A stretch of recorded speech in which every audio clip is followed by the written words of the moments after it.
Alright, how is everyone doing? I wanted to make a quick little video on something I experienced to do with relationships.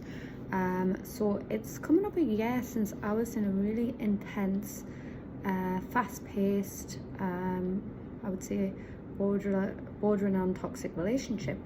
And I've only just had some realizations now because we all have our blind spots, and I was kind of picking my brain as to what happened with that and what the lesson in that was. Why did the universe deliver that to me? As I always do, I'm a deep thinker and I like to look at where that came from so I can continue with my growth.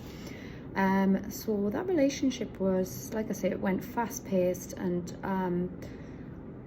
what I had to do was look at my reasoning behind why I got so wrapped up in it. And if any of your reasons are coming from fear-based, such as, and I'll share some of mine, like, oh my God, what if I end up alone? What if I hit that age where you can't have kids anymore, even though kids wasn't even on my agenda, what else was coming in for us? We had such a connection. What if I lose this person? These are all fear-based, reasons, rather than I've met someone I connect with, this is going to be good. They were coming from fears. So I had to really dig deep and look at those reasons and face them and work through them as well. And we never want to enter a relationship on anything fear-based, because it will end up not good. So that was the first thing that I had to get to work on. And the next thing alongside that was I had to look at why I overrode the red flags as well. What was my reasoning behind that? Something that kept coming up was connection is, if you think you've have a connection with someone, connection's got a lot to answer for, okay? Because if their behaviour is not okay, that cannot excuse that, and some of my reasons for overriding the massive red flags were the fear-based reasons as well. Another tip I have is people are good with words, and as much as you want to believe the words, look for the actions.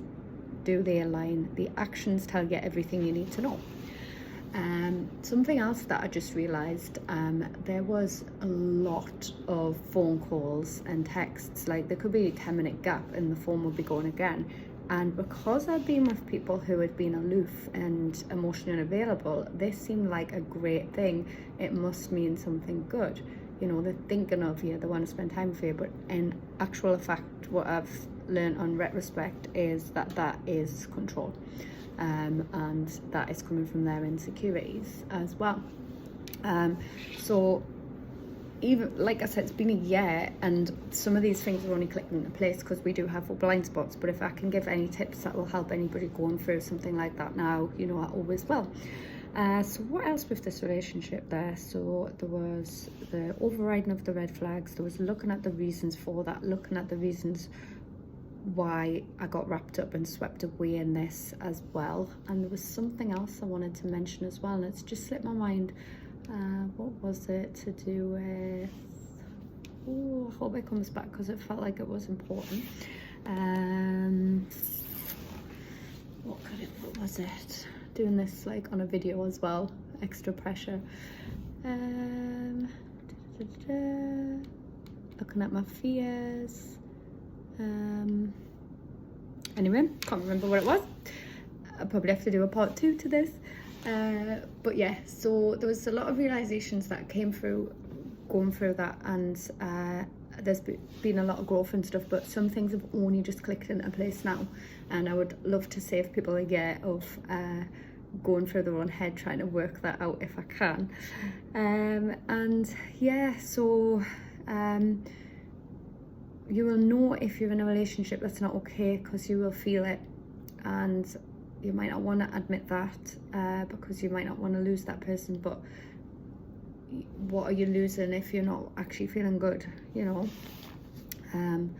And yeah, it was very, very intense. So that can be two ways. It can be very intense because it is right, and that's what sometimes we go with, but it can be very intense because it's toxic as well, you know, and it's worth looking at that, and it's worth separating that, you know. Like I said, always important to look at your reasoning for getting into it so you can identify that. The other thing, I had attachment issues, insecure, anxious attachment issues. They had come from previous experiences, stuff that had been reinforced as well, and they were showing up for me, and I only just realized what that was then, you know. And luckily at the moment I'm being given a chance of chatting to somebody who I think is really, really nice, but I'm being given an opportunity here to see where I am now compared to where I was then, and to take things slow and to get to know somebody much more fully before any kind of commitment, which is a much healthier approach, and to, you know, be your real self as well, which is something that I think we should all work towards, being authentic, not being this so this person likes you more.